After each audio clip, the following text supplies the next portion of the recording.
안녕하세요, 여러분. 오늘은 현직 교사가 바라보는 AI 시대의 교육 그 네 번째 시간으로 인공지능 시대의 윤리에 대한 이야기를 해볼까 합니다. 되게 어려운 주제죠. 그렇지만 제가 고민해본 것들을 오늘도 선생님께 아낌없이 나눠드리도록 하겠습니다. 그럼 시작합니다. 안녕하세요. 지난 시간에는 교사가 수업 시간에 AI를 어떻게 활용하면 좋을지에 대한 이야기를 나눠봤습니다. 두려워하기보다는 정면으로 맞서면서 학생들이랑 활용하는 방법을 모색해 보시면 좋을 것 같다는 이야기를 했었는데요. 사실 AI를 도입하는 것에 있어서 여러 가지 문제들이 있는 것이 사실이고요. 특히 그 중에 윤리적인 문제를 고려해 봐야 한다는 생각이 듭니다. AI 윤리교육 강화로 이 모든 것을 해결할 수 있느냐라고 질문하신다면 꼭 그렇지는 않겠죠. 그렇지만 지금 굉장히 중요한 부분이라는 생각이 들어서 몇 가지 이야기를 전해드리려고 합니다. 선생님들께서는 기술 윤리에 대해서 어떤 생각을 가지고 계시나요? 오늘 내 스마트폰 잠금을 편하게 풀어준 얼굴 인식 기술이 만약에 창문 너머를 엿보는 드론에 적용되어 누군가를 감시하는 데 쓰인다면 섬찟하지 않으신가요?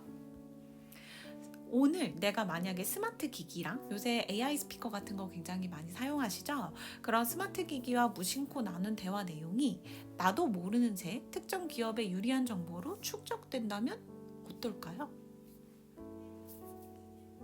만약에 오늘 재미삼아 인터넷에 업로드한 이미지 한 장이 자동으로 합성되어 내 의도와는 무관하게 약자의 인권을 침해하고 있다면 그건 기분이 어떨까요? 그러니까 AI 윤리에서 하고 싶은 말씀은 뭐냐면요. 내가 의도하지 않은 문제들이 발생할 수 있다는 겁니다. 나의 의지와는 전혀 상관없이 내가 올린 자료들이 활용될 수 있고요. 이것에 대한 사회적인 고민이 필요한 시대가 되었다는 이야기이기도 합니다.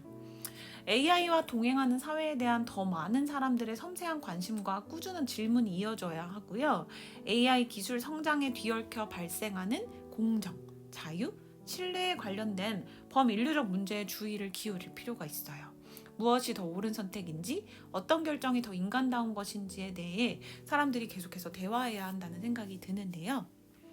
선생님들께서는 혹시 페이스북, 지금은 메타라는 회사로 이름을 바꾸었죠. 페이스북의 감정전이 실험이라는 실험에 대해서 들어보신 적이 있을까요?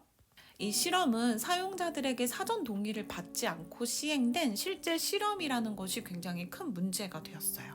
2012년 1월 11일부터 18일까지 영어를 사용하는 70만 명에 달하는 이용자들을 감정 조작 실험 대상으로 선정했고요. 페이스북이 자체적으로. 그리고 감정 전이 현상을 연구했습니다. 어떤 방식이었냐면요. 이 선정된 사람들의 뉴스피드에 긍정적이거나 부정적인 감정을 선별적으로 계속해서 똑같은 긍정적인 것에 선정된 사람은 긍정적인 포스트만 보게 되고요. 부정적인 것에 선정된 사람은 부정적인 포스트만 보게 됐습니다. 그렇게 인위적으로 조절해서 이용자가 어떤 반응을 보이는지를 관찰하는 실험이었어요. 실험 결과를 심지어 논문으로 제작했습니다. 사회관계망을 통한 대규모 감정 전염 실험 연구라는 논문으로 발간되었는데요. 이 논문을 제가 자세히 읽어본 것은 아니지만 이 논문에 담긴 내용을 살펴보면 실제로 사람들이 많이 보는 포스트에 따라서 감정이 변화했고 그 감정이 전염되어 비슷한 감정을 호소하는 글들이 다수 게재되었다라는 내용이었어요. 그런데 이것의 가장 큰 문제점은 사람들의 사전 동의를 받지 않은 채 일방적으로 실행한 실험이었다는 것이었어요. 어떻게 생각하시나요? 사람들의 감정을 SNS가 조절할 수 있다면 굉장히 커다란 문제라는 생각이 들지 않으시나요? 좀 전에 설명해드린 페이스북의 감정전이 실험은 이 업계에서는 굉장히 충격적인 사건이었다고 합니다.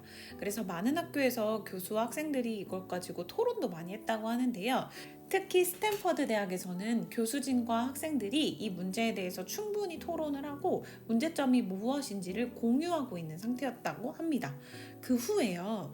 교수들이 학생들에게 새로운 과제를 제시했습니다. 새롭게 제시한 과제는 이런 거였어요. 소셜미디어 플랫폼에서, 다시 말하면 페이스북 같은 그런 SNS에서 피트니스 프로그램을 광고하려고 할 때 새로운 광고를 하겠다는 거죠.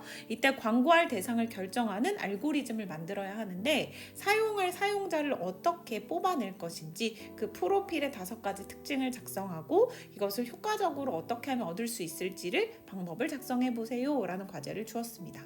피트니스 프로그램을 하려는 사람들은 뭔가 몸에 관심이 많은 사람들이겠죠. 다이어트에 관심이 있는 사람일 수도 있고요. 이런 사람들의 프로필을 어떻게 선정할 것인가에 대한 문제였어요. 새로운 과제가 주어지고 학생들이 과제를 열심히 수행하고 나서 교수는 다시 학생들에게 이런 질문을 했다고 합니다. 여러분 중 자신이 한 일의 윤리적 의미에 대해 생각해 본 사람이 있나요? 사실 페이스북의 감정전이 실험을 보면 당연히 고려해야 한다고 생각하지만 우리는 학생들의 대답은 0명이었다고 해요. 되게 놀라운 사실이죠. 그래서 교수는 굉장히 충격을 받았고요. 내가 지금처럼 학생들을 교육하고 사회에 내보내면 수많은 여러 가지 기술들이 개발될 수는 있겠지만 이것이 미치는 사회적인 문제나 윤리적인 문제에 대한 고려가 적어서 사회적인 문제가 확산될 수도 있겠다라는 커다란 위기의식을 느꼈다고 해요. 그래서 스탠퍼드 대학에서는 인베디드 에틱스라는 프로그램을 도입하기로 결정합니다. 인베디드 에틱스라는 프로그램은 뭐냐면요. 말 그대로 정말로 인베딩 시키는 거예요. 그러니까 수업의 모든 각 영역에 윤리적인 내용을 생각해 볼 수 있는 컨텐츠를 한 꼭지씩 다 담아서 요런 걸 할 때는 요런 윤리적인 생각을 해봐야 되고 요런 내용을 할 때는 요렇게 생각해 봐야 된다라는 걸 학생들이 수업 중에 자연스럽게 느끼도록, 그러니까 윤리교육을 따로 띄어서 하는 게 아니라 모든 수업의 전 과정에 윤리교육을 집어넣어서 진행하는 방식으로 프로그램을 운영하고 있다고 합니다. 실제로 스탠퍼드 대학교 홈페이지 잠시 보여드리도록 할게요. 스탠퍼드 대학교 홈페이지에 이렇게 가시면 되게 자세하게 설명이 되어 있는데 특히 렉처 슬라이드를 보면 이렇게 각각 총 22개의 렉처 보이시죠? 22개의 강의로 이렇게 에틱스 프로그램을 진행한 것을 자세하게 소개하고 있고요. PDF 파일을 다운로드 받아서 실제로 활용할 수 있는 상태입니다. 그래서 관심이 있으신 분들은 활용하실 수 있게 제가 설명 더보기란에 담아두도록 하겠습니다. 자, 그렇다면 어떻게 하면 이걸 규제할 수 있을까요? 사실 인베디드 XX라는 프로그램의 목적은 그런 거였대요. 엔지니어가 스스로 질문을 할 수 있게 만들어야 한다. 프로그램이 만들어지면 이해관계자는 누구일지, 이 프로그램이 성공하고 실패하는 걸 어떻게 정의할 수 있을지, 이익을 얻을 수 있다면 그것을 성공이라고 할 수 있는지, 더 큰 피해를 야기하지는 않는지, 이런 질문을 스스로 해보는 것을 엔지니어가 했으면 하는 게 바람이었고요. 그 엔지니어가 그런 질문을 한다면 개발 단계에서부터 조정이 이루어져서 훨씬 더 문제를 막을 수 있다는 생각에서였습니다. 엔지니어들도 이 윤리적인 문제를 제대로 이해하기 위해 필요한 기본적인 언어를 갖추는 게 필요하잖아요. 그래서 그걸 가르치고 싶었다고 했고요. 특정한 상황에서 적극적으로 외부의 도움을 요청할 수 있게 가르치는 게 목표였다고 합니다. 윤리학에는 크게 3단계가 있다는 얘기 들어보셨나요? 첫 번째는 개인의 윤리.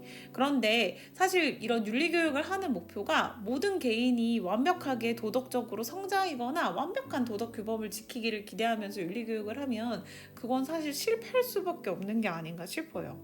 모든 사람이 완벽하진 않죠. 사람은 되게 한계가 있는 존재이기 때문에 모두가 완벽한 윤리의식을 가지는 것은 어려울 수 있어요. 그래서 개인의 윤리를 지나치게 강조하는 것보다는 직업 윤리에 대한 생각을 해보는 건 어떤가 하는 생각이 듭니다. 직업 환경에서 사람들을 하나로 묶어주는 규범과 구조를 말하는데요. 대표적으로 알려진 직업 윤리는 히포크라테스 선서예요. 히포크라테스 선서에서 해를 끼치지 마라 라는 어떤 규범적인 선언을 들은 의사들은 평생 그것을 약간 마음속에 담고 살아가죠. 그래서 AI를 다루는 과학자들을 위한 규범도 마련될 필요성이 있고요. 이렇게 선언적인 어떤 하나의 명문화된 문장을 가지고 마음속에 담고 개발에 참여한다면 그런 윤리적인 문제를 조금 더 완화시키는데 도움이 되지 않을까 하는 생각도 듭니다. 특히 엔지니어들 사이에서는요, 사회적 또는 윤리적 문제에 대해 아예 어떤 입장도 취하지 않는 방식으로 문제를 회피하려는 암묵적인 견해가 있다고 해요. 그런데 그건 완전히 잘못된 태도라는 생각이 들거든요. 실존주의 철학자들은 결정하지 않는 것 또한 결정이라고 말합니다. 가령 당신이 어떤 일이나 사회 문제에 관여하지 않기로 결정하는 것은 곧 암묵적으로 현재 상태를 유지하겠다는 의견을 지지하는 거나 마찬가지라는 거예요. 다시 말하면 여러분이 배의 선장이라고 가정하고 방향타를 가만히 둔다는 건 어떤 해안에 어쨌든 도착하게 하는 결과로 이어지잖아요. 그래서 선택하지 않는 것도 선택이기 때문에 AI 직업을 가지고 있는 사람들은 나는 윤리랑은 상관없어 라는 태도보다는 좀 더 적극적으로 내가 어떤 영향을 미칠 수 있는지를 구체적으로 상상해보고 그것에 대해 어떻게 대비할 수 있는지를 항상 고민하는 자세가 필요하다고 할 수 있습니다. 물론 거기 더해져서 정치윤리와 사회윤리가 같이 가면 가장 좋겠죠. 더 나은 제도가 만들어져서 우리가 생활하는데 일어나는 여러 가지 문제점들을 해결하는데 도움이 될 수 있다면 금상첨화라는 생각이 듭니다. 선생님들은 혹시 규제 샌드박스라는 말을 들어보신 적이 있나요? 기업이 새로운 기술이나 적용 방식을 개발한 다음에 정부나 공공정책 규제 기관에 먼저 찾아가서 약간 자신의 규제 방식을 먼저 제안하는 거예요. 예를 들어 우리가 만든 새로운 이런 것을 시장에 출시하고 싶은데 어떤 효과를 불러올지를 정확히 확신할 수는 없습니다. 그렇죠? 새로운 기술이니까 확신하기가 어렵겠죠. 그래서 우리가 생각하는 기본적인 수준의 규제는 요런 거예요 라고 회사에서 먼저 제안하는 거죠, 정부에. 이렇게 새 회사에서 제안하면 정부는 어떤 방식을 택하면요 2, 3년간 약간 규제를 기업이 제안한 방식으로 적용해주고, 다시 말하면 약간 완화해준다고 볼 수도 있겠죠. 막 빡빡한 규제를 적용하는 게 아니라 신기술에 대한 규제니까 어느 정도 완화해준 다음에 사업을 좀 잘 운영하고 난 후에 이 규제 방침에 문제가 있는지를 파악해서 조정을 거쳐서 재확립하는 단계를 거치는 방식입니다. 규제 샌드박스가 잘 운영되면 좋은 것이 일단 기업이 자신이 미칠 영향을 미리 고민을 해보는 거잖아요. 내가 이 기술을 가지고 사회에 나갔을 때 이런 문제점들이 생길 수 있고 내가 방어할 수 있는 수준은 이런 수준이고 이런 것들을 사전에 고민해보고 제안한다는 측면에서 기업이 윤리의식을 가지고 사업을 시작할 수 있다는 측면이 있다는 생각이 듭니다. 그리고 실제로 문제가 있을 경우에 정부와 조정 과정을 거쳐서 다시 재수립하면 되기 때문에 이런 과정을 거치는 것이 어떨까 하는 생각이 좀 들고요. 이것의 취지는 어쩌면 이런 거예요. 기업이 다양한 아이디어를 펼칠 수 있도록 기존 규제나 법령을 약간은 완화해 주는 거고요. 아이들이 안전하고 자유롭게 놀 수 있는 모래 놀이터, 즉 샌드박스라는 거에 빗댄 표현법이라고 생각하시면 좋을 것 같습니다. 새로운 제품이 충분히 혁신성이랑 안전성을 지녔음에도 불구하고 기존의 규제는 옛날 규제잖아요. 그게 너무 빡빡해서 시장에 출시를 하기 어려운 상황을 좀 막고자 도입된 제도라고 하는데요. 우리나라에서도 이게 완화되면서 어떤 게 가능했었냐면 카카오톡에서 왜 선생님들 그거 해본 적 있으세요? 주민등록 등본이나 초본이나 각종 증명서 등을 다운로드 받을 수 있는 지갑이 있습니다. 그래서 그런 식으로 주민번호 같은 걸 자유롭게 이렇게 왔다 갔다 할 수 있게 규제를 풀어줌으로써 우리가 좀 더 손쉽게 증명서를 다운로드 받을 수 있는 그런 길이 열렸어요. 그래서 이런 새로운 기술이 도입될 때 그런 규제에 대한 제안을 기업에서 어떻게 할 것인가에 대한 고민이 필요해 보이기도 합니다. 선생님들께서는 기술이 약하다고 생각하시나요? 사실 우리는 이미 인터넷 시장을 겪어왔죠. 그러면서 기술 자체가 악하지는 않은 것 같다는 생각을 하게 되었습니다. 악이란 건 사람들이 선하게 행동하지 않을 때, 좋은 정책이 부재할 때, 올바른 견제와 균형이 무너질 때 나타나는 것이죠. 어떻게 보면 기술이 약한 게 아니라 사용하는 사람들이 문제였던 거예요. 그래서 우리는 아이들한테 이 기술이 좀 더 올바르게 사용될 수 있는 예시를 다양하게 보여주는 게 필요하다는 생각이 듭니다. 선생님들께서는 머신러닝으로 꿀벌의 생태를 관찰한다는 얘기 들어보신 적 있나요? 구글에서는 이런 시도를 한 적이 있는데요. 자연 생태계에서 꿀벌이 굉장히 중요한 위치를 차지하고 있는데 환경 오염이 심해지고 기후 온난화가 심해지면서 꿀벌이 점차 사라져가고 있다는 뉴스 들어보신 적 있는지 모르겠어요. 그래서 이 꿀벌들이 지금 어떤 위기에 처해 있는지를 정확하게 알기 위해서 머신러닝 카메라를 설치했고요. 그래서 이 꿀벌들이 어떻게 자기의 생태를 위해서 움직이는지를 관찰하고 꿀벌에게 어떻게 더 도움을 줄 수 있는지를 찾아서 연구하는 그런 연구팀이 있다고 합니다. 사실 사람이 하루 종일 앉아서 관찰하기는 굉장히 어렵잖아요. 그런데 카메라를 설치해서 그걸 머신러닝 기법으로 관찰하고 그것에 어떤 결론을 도출할 수 있다는 건 굉장히 흥미로운 일인 것 같아요. 제가 이와 관련된 영상 링크도 설명의 더보기란에 남겨두도록 하겠습니다. 선생님들은 이 이야기도 들어보신 적 있나요? 아마존의 엄청나게 울창한 숲속에 정말 다양한 새소리, 벌레소리 이런 소리가 들리는데요. 여기에 인공지능 스피커를 설치했다고 합니다. 그 아름다운 자연의 소리를 듣기 위해서가 아니었어요. 이 인공지능 스피커는 어떤 역할을 하냐면 이 아마존에 들어오는 인공 벌목꾼들을 단속하기 위함이었는데요. 그 평소에 느껴지던 자연의 소리와 인공 벌목의 그 드르르륵한 그 인공적인 그 벌목 소리는 굉장히 이질적이죠. 그래서 AI 스피커로 충분히 지금 벌목이 일어나고 있는지를 감지할 수 있다고 합니다. 그래서 인공지능 스피커 설치 하나만으로 벌목꾼을 쉽게 잡을 수 있는 길이 열려서 아마존에 이런 기술이 또 도입되고 있다고 해요. 이와 관련된 영상도 제가 더보기 설명란에 남겨두도록 할게요. 이런 식으로 학생들에게는 인공지능을 이용해서 세상에 도움이 되는 어떤 일을 할 수 있는지를 더 많이 소개해 줄 필요가 있고요. 이런 상상력을 가질 수 있도록 키워주는 것이 필요하다는 생각이 듭니다. AI 교육은 어쩌면 경험을 선사하는 교육이 아닌가 싶습니다. AI라는 새로운 테크놀로지는 사람이 기존에 볼 수 없던 것들을 알 수 있게 해주는 놀라운 능력을 가지고 있어요.